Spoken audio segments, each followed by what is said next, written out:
So there's two things that have to happen before the Antichrist show up. He cannot show up at any time. Okay? The first thing, there has to be animal sacrifice, and the second thing, there has to be a 10 ruler or 10 nation or 10 ruler empire. Well, it could be 10 nations that join together. It could be just one nation that broke off into 10 provinces. I don't know how that's going to work, but there has to be animal sacrifice and a 10 ruler empire before the Antichrist shows up. And the only reason why I'm talking about this is because a lot of times Christians don't know Bible prophecy that well, and some Bible prophecy people who talk about Bible prophecy may hype it up as though the Antichrist can come into power at any moment. Okay, he can't come into power at any moment. He can't come into power until those two things happen. Okay, now I'm gonna give you scripture for this. All right, now with that being said, before I give you scripture, these two things can possibly, there's the pre-trib rapture theory, and then there's the post-trib rapture. The people who believe that Jesus comes, he doesn't come he doesn't come in the pre-trib rapture. He comes just in the post-trib. Okay, now these two signs both can probably happen before the pre-trib rapture. I don't see any Bible prophecy that prevents it according to that theory. Only thing about that theory is it just says it happens, the rapture happens before Daniel's 70th week, and these two things can possibly happen before Daniel's 70th week. At least the set 10 king empire can happen before this Daniel's 70th week. I don't know how long before the Antichrist shows up both of these things happen. You know, it could be a few months, it could be 10 years, I don't know. But these two things have to happen before the Antichrist shows up, and he cannot come before then, okay? And some scriptures to read in regards to this is Daniel 11. If you read Daniel 11, or Matthew 24, that's if you're gonna read Bible prophecy, the best chapter to start with is Matthew 24. Matthew 24, Jesus talks about when you see the abomination of desolation spoken of by the prophet Daniel, and he talks about him and Judea flee, and then he gives says a bunch of other things, and then he says there should be great tribulation such as never was and never shall be. Okay, that's when the tribulation starts, when the abomination of desolation happens. Okay, this involves sacrifices ceasing.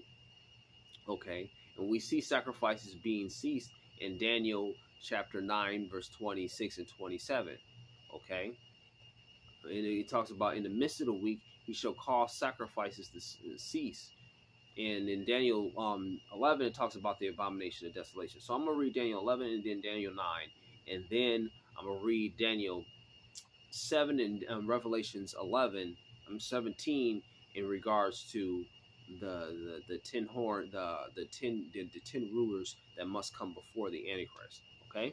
So Daniel 11, we'll just read a couple verses. Daniel 11, verses 30 through 32.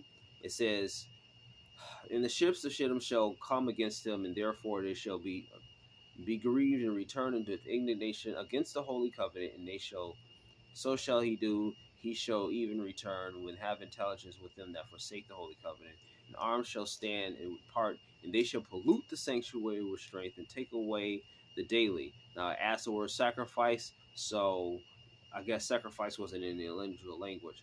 And they shall place the abomination that make it desolate.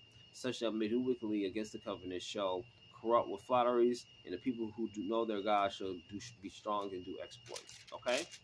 Now, if you read Daniel 9, 26 and 27, it talks about them taking away daily sacrifice. It says, after 62 years, the Messiah shall be cut off. So, 62 years. And this is the Daniel 70th week prophecy. So, a week is a week of years. So, a week means 7 years.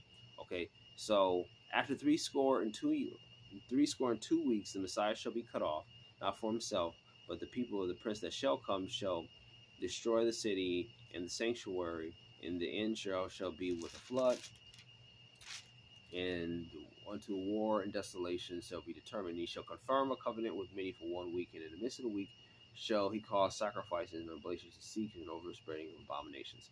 Okay, I want you to notice two things here. It doesn't say how he confirms the covenant. Okay, that could be him nodding the head, signing a paper, him just making a phone call, or being on a phone call or whatever. It doesn't say how he's going to confirm it. He doesn't even have to be there. He should confirm the covenant with many for 1 week. It doesn't even say who the many was or how the many people was there. It doesn't say anything about that. It's really vague. He shall confirm the covenant with them for 1 week. So it seems like it does involve animal sacrifice. It says he should confirm the covenant with them for 1 week. In the midst of the week, he shall cause sacrifices and oblations to cease. Okay, so in the midst of the covenant, sacrifices will cease. So if there were sacrifices there will be sacrifices going on, but no matter how long sacrifices, even if there wasn't sacrifices going on before then, there will be sacrifices going on during then. So I don't know if sacrifices starts before Daniel's 70th week or that last before he confirms the covenant, but it's possible the covenant starts the sacrifices. It's possible, but I could be wrong. But it doesn't really say what the covenant is about. People say the covenant that this is the covenant involving the dividing of the land of Israel. There could, whether there's a covenant dividing the land of Israel or not, it doesn't say that this is that covenant. I just want to point that out. Okay, so we can speculate on what it is, but we gotta acknowledge that it is a speculation. Okay, so Daniel 7 talks about the 10 kings that must rise before the Antichrist comes into power. Okay, so it talks about 4 beasts, which represents 4 kings, 4 kingdoms, 4 kings and 4 kingdoms. In the 4th beast is the one that we want to talk about, which is the last kingdom. Okay, and I saw it after this. I saw it in the night. Okay, so I'm chapter 7, verse 7. After this, I saw in the night in vision, behold, there was a 4th beast, which was dreadful and terrible, strong and exceedingly, and great with iron teeth.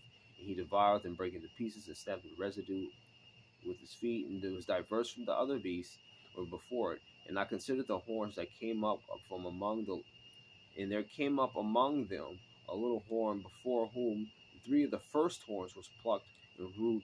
Behold, the horn had eyes and mouth, eyes of a man and a mouth that speaking great things.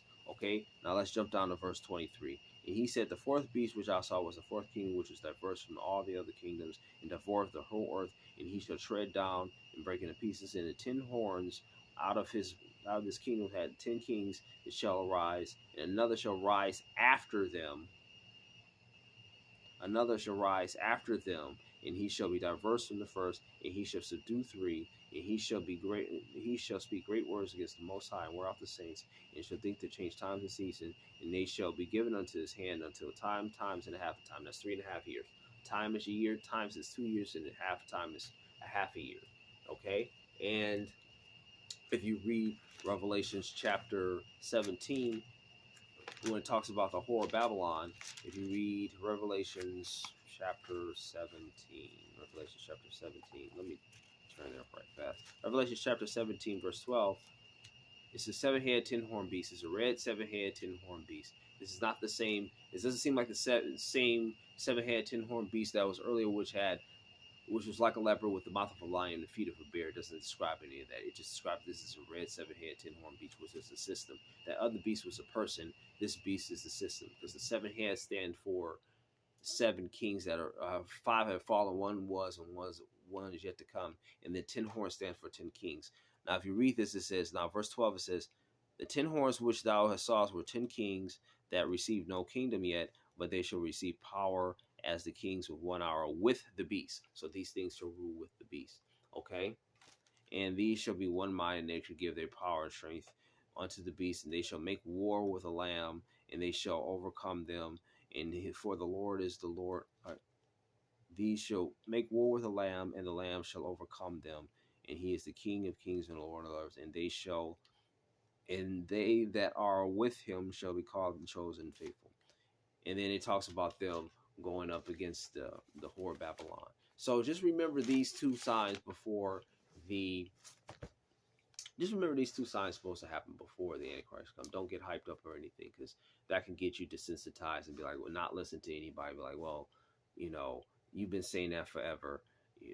This is just the same as anything else. And when you see these 2 signs, this is not the same time as anything else. We could be very, very close, especially when you see the sacrifices. So if you see a 10-king empire, you see sacrifices, he's probably really close. Okay, really start paying attention, especially when you see sacrifices. Thank you for your time. On this channel, I'll be talking about things like the Bible and politics, and whatever else I feel like talking about. But thanks for your time, and hopefully you enjoyed this and this was educational, and have a nice day. Peace.